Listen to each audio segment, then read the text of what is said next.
Hey, did Rachel get back to you? She was. Yeah, she did. I haven't read it yet. I just got into Tampa. So yeah, I did see her text message. I appreciate it. I'll take a look at it. Yeah, and I think we had a couple other ideas, and I don't know what she put in there because we were just kind of chatting back and forth on it yesterday. So I appreciate it. And I think, I don't know, I want to see what today it brings, because the county that I was in had a big meeting a week ago for short-term rentals in our county. Same thing. So I think they're really fighting it. So I want to see what today's about.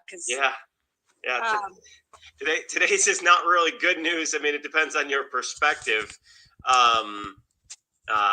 But yeah, we'll get there. I mean, it's an awareness factor, but it's gonna be a real interesting time. I see people coming in.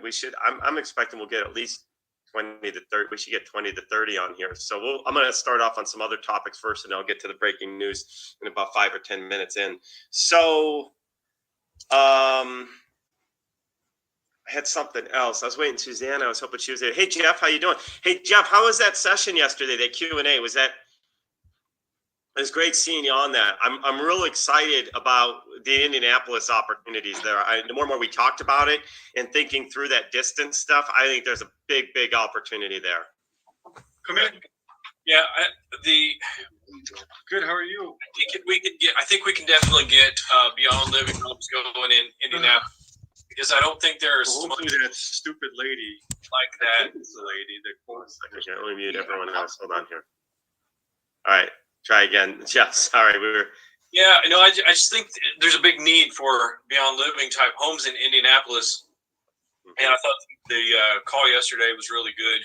I enjoyed that. Because, you just bring a lot of interesting ideas to the table as far as funding nonprofits. And funding nonprofits is, anybody who has a nonprofit faces that issue. How am I going to fund this thing? Right. Well enough that I can, make something of it. I just feel like there's so many nonprofits out there that are just scraping by. Yeah. And most, no matter where they're at, every little bit helps. So actually, I'm going to hit record and talk a little bit about yesterday's session really quick, and that'll lead into the next one. So let me hit record and we'll kick off officially. Recording in progress. All right. Happy Friday, everybody. Thanks for jumping on. I know we have, I sent out an email, which I rarely do, about these calls because there was definitely some huge breaking news here in Las Vegas that I wanted to share with the group and what it means, not only for Vegas, but what it means more broadly. And there's some direct and indirect things that are going to result from this. And that's what I think is very, very important here. I'm going to get to what day and time is next week's Q&A. Okay, so did an email go out yesterday about the Q&A? I thought there was an email that shared. Oh, let me check. Yeah, there was a new Q&A. I just want to make sure you guys got it. So I'll get into next week. So yesterday we had a first nonprofit Q&A session, and it was really good. Jeff was on, and we had probably about 8-9 people, a handful of folks, some folks that I hadn't seen in a while. In New York City, we had a Harold, who's part of our network, that wants to bring Beyond Living there. So that was a huge, huge success from that perspective of people wanting there. And then even in Las Vegas, Mark Prather had the Down syndrome of Southern Las Vegas, I think it was, organization on, and they really liked the idea of that. You guys heard it. You really like that idea of that, peer-to-peer delivery, plug and play to help nonprofits generate revenue. Because every nonprofit, we were just talking about this, Jeff, right? Every nonprofit is looking for that extra cash to help get them going, and every little bit makes a difference. With Amazon Smile shutting down February 20th, nonprofits are looking for a replacement source, So I think this is going to be a huge, huge thing. So we're going to talk more about how our nonprofit efforts are actually related to D-Day in Las Vegas in a minute too. We're going to get to that in just a moment. An email went out yesterday. There is now in your Beyond Living Quick Share app, there is there's an option. It's the last one now because it's the newest item. The last option down on your Quick Share is a link to the QA session calendar. So for nonprofits, The next one is Wednesday, this coming Wednesday, April 5th at 10 a.m. Pacific. And you can invite people or register on their behalf, but they have to register in order to be able to join. Don't just put the link out there. Don't share the event stream link because I want people to register. We also don't want spammers to jump into our session. We actually had that. I'd never seen it before on any of my calls, but I don't promote publicly. But we saw that with Silveris, like, what was it, last Saturday, that people jump on these random links and they just start bombing with profanity and all vulgar type stuff and pornography on the screens. It was crazy. So we don't want that. So everyone that to get a link should go through the registration process. So we get their name, their email, then we can also follow up. We know how to reach them afterwards. I'm going to be adding more, but I was supposed to be going on a trip up the Salt Lake, but there's this winter storm coming. And so we're uncertain if we're going, if we can't go by Tuesday, I have to move it to the following week because of Easter. So I don't have the next times after Wednesday, but regardless, I was planning to do that session from up in Salt Lake, and I'm still doing it no matter where I'm at on Wednesday. I'm going to try to add more of these every about every 3 business days or so, as long as we keep them filled. Alan is not on at the moment, but he told me, text me this morning and wanted to make sure it was still on because he's got, I think he has like 5 powerhouse nonprofit organizations coming on Wednesday's call. So he's out there in a very, very grand way, marketing the heck out of this to nonprofits. So Jeff, to your point, there's so many angles at creating these jobs, right? If we get nonprofits wanting to share with their network the services that we could provide, that creates the jobs to fill the homes, which helps us with We Care in the area, for example, right? So same thing in Vegas, same thing in Tampa, and anywhere. So that's such a huge part of this is getting, and they win too. These nonprofits benefit at the same time. This is such a win-win. For those that don't know, that are just catching up, the peer-to-peer delivery service and junk removal, what we're doing, we modified it. 100% of all profits from all jobs go to nonprofit organizations.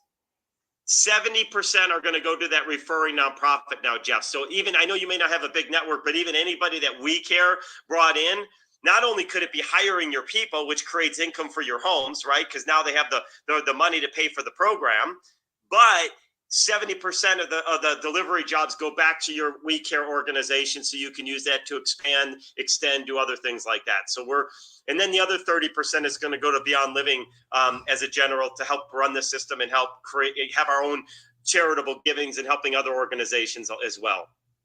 So that, did anyone see that message about the Beyond Living Quick Share app, that it's now in there? Did it not go out? I don't know if anyone else saw it. I got your text. I'm pretty sure. I just want to double check this. Let me check. So Keith, when we're talking to a nonprofit, we can say, 70% will go to your nonprofit and then 30% to others. Yeah, we'll go to other nonprofit organizations. Correct. Yep. Okay. From what they generate. That's pretty cool, right? Yeah. So you're talking about the email. I got an email yesterday evening. It talks about the next session, Wednesday, April 5th, and it also talks about the registration page for Beyond Living Quick Share app. Yes, perfect. So I think in that same email, Jeff, I think it looks like there's a link to go to get the Quick Share app if somebody doesn't have it, I think. Yeah, there is. Yeah, all right, perfect. So anybody on the call that doesn't have the Beyond Living Quick Share app, go to, well, there's an email that went out, but if you can't find that, you could go to beyondliving.org, and there at the top, there's a share link. And if you click share, it'll let you register to get the Quick Share app. So cool. Is that, let's see, I'm going to check my chat. So Mark, next week is just the 10 o'clock. If we add more, they'll just show up on that page, and we'll keep you guys updated as we add more dates, at least going beyond that week. But I'm actually using that page eventually, that QA sessions page. We're going to start having sessions for homeowners as well, for investors, how they get involved. Now, I already planned that page before today's news happened, this breaking news that I'm going to bring to you guys in just a moment. but now it may be even more relevant as we talk about working with homeowners and here in Las Vegas. But I want to give you the situation background and what's happened so you guys can understand why. And what we're about to do in Las Vegas, or what we need to do, I'm hoping we could do it. We need a task force right here in Las Vegas to go out to nonprofits, to go out. Great news. Susanna's not on the call, but I texted her and thanked her because we just got the state of Nevada. Hang on, let's see the topic here. I forgot how they phrased it. The state of Nevada Division of Welfare Support Services, Workforce Development Unit, a family services specialist met with Susanna at the job fair and wants to partner with us on how we can share referrals back and forth, people that need homes and jobs and vice versa, people that need help with their services. So this could be a really great opportunity for us finding qualified candidates for our homes here in Las Vegas. We want to look for the same things in every state, to be honest with you, right? So our goal, I want to build a great partnership with them, and just like Salvation Army we have, and I want to use that to go to other states and say, hey, here's what we're doing in Las Vegas. Here's how we're helping people in need, and be able to have those connections and build those relationships. So lots of things are happening. Now, here's the crazy thing. You know, in church last Sunday, they were talking all about how God is in our lives and the Holy Spirit moves us, and we've got to follow and listen to the things that happen. And God opens doors a lot of times. He really does. And God also closes doors. And what they said was this. They said sometimes he doesn't just close doors, he slams doors. He slams doors sometimes, right? So I thought that was very interesting. God has definitely opened up doors. We have so much stuff happening, but we know that we've had some issues, and Joe is on. We've got a property, Mark. You know this, Joe, Mark, and us. We've all got this property in Addison, Illinois that got shut down for short-term rental. As in January, no more short-term rentals allowed. Now, fortunately, they don't really work with the platforms, so no one's stopping us other than us getting caught by the city at the moment, right? But our plan then is to move it to Beyond Living. So you start getting these little messages that, hey, maybe we need to really get this Beyond Living going faster. And I feel a little guilty now because we haven't gotten it as fast as I would have liked it, and I need to put even more time against the Beyond Living efforts. But let me tell you about what happened here in Las Vegas. God definitely slammed some doors shut in Las Vegas, all right? So here's the deal. Quick background for those that don't know, so you're on the same page. There's been this ongoing debate with the county and the state about short-term licensing. The state in 2021, I think it was, ordered that the Clark County banned them from restricting short-term rentals, and they needed to come up with a process to allow short-term rentals starting June of last year. County went through a process. They came up with their ideas and what they're going to do. So they came up to allow short-term rentals with a license plan, but they started picking and choosing from all areas of the country. They basically went out and looked at what everybody else is doing and said, we're basically going to pick what we like the most out of everything. And now remember, Vegas is a casino-driven town, so they picked and chose all the most restrictive elements from every possible city, right? And said, hey, here's our license thing. They did the lottery system that San Diego did. They did the distance requirements that other cities are doing, and they've got the video requirements that Henderson is doing, that you got to have cameras and you've got to have you got a hotline, because that's what the Henderson has. They have a hotline. You have 30 minutes. In Henderson, Nevada, there's a hotline. If they call up with a complaint, you have 30 minutes to resolve the complaint. If you can't resolve the complaint in 30 minutes, then you need to have an on-site manager at the premises within another 30 minutes. So within 1 hour, you've got to have somebody on site in Henderson. So they basically pulled together all this stuff, right? And of course, in Vegas, there's about 11 or 12,000 illegal, if you will, unlicensed. They're therefore illegal according to the county. Now, my argument, if I ever got caught and fined, would be this.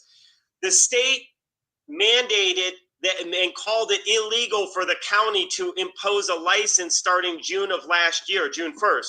So how could I get a fine for have an illegal short-term rental if they don't have a license process in place? Therefore, the county is violating the state law by not allowing me to follow the license doesn't exist, right? So it's like this.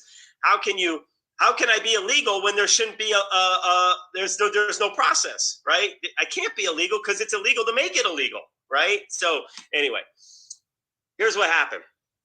11,000, 12,000 short-term rentals all saying we're going to keep running, and they put together a lawsuit against the county. $150,000 already spent, another $150,000 to go to the next step.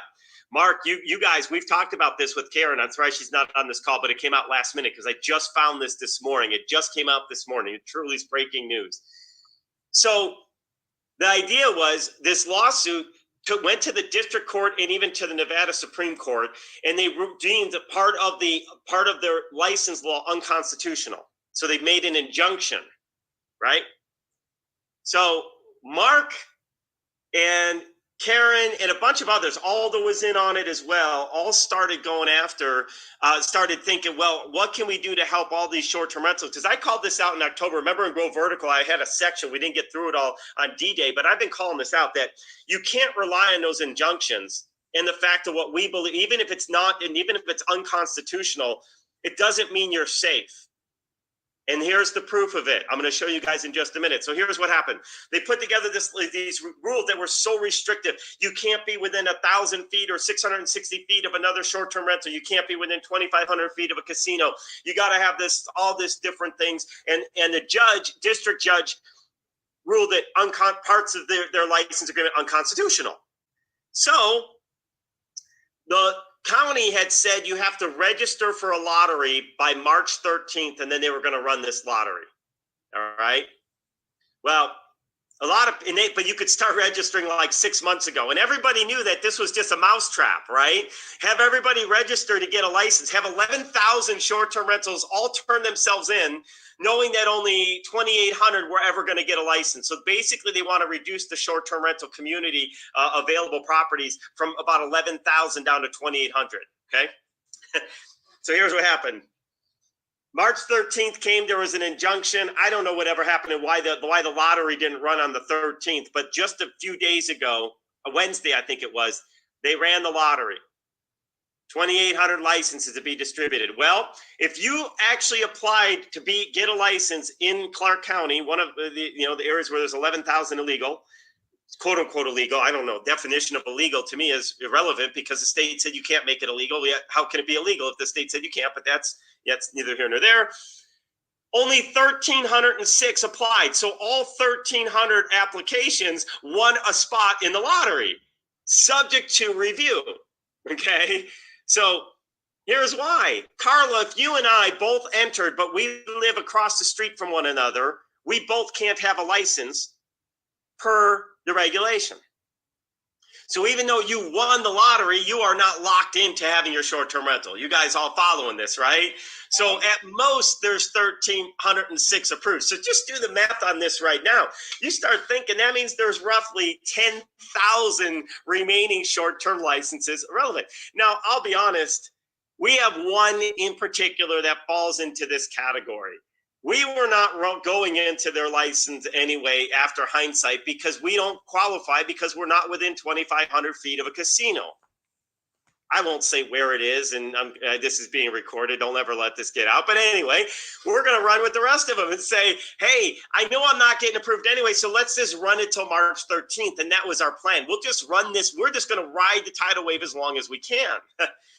Hoping that maybe this injunction and everything else will play out. Maybe we'll win, whatever. But I knew that there's a plan. You guys know my plan is convert to Beyond Living. And Mark, we talked about this months ago where we were reaching out and came up with strategies. And Karen's been reaching out to short-term rental owners saying, hey, you want to learn? We can help you if you get shut down. And they're all like, I'm not worried about it. I'm not worried about it, right? Remember that?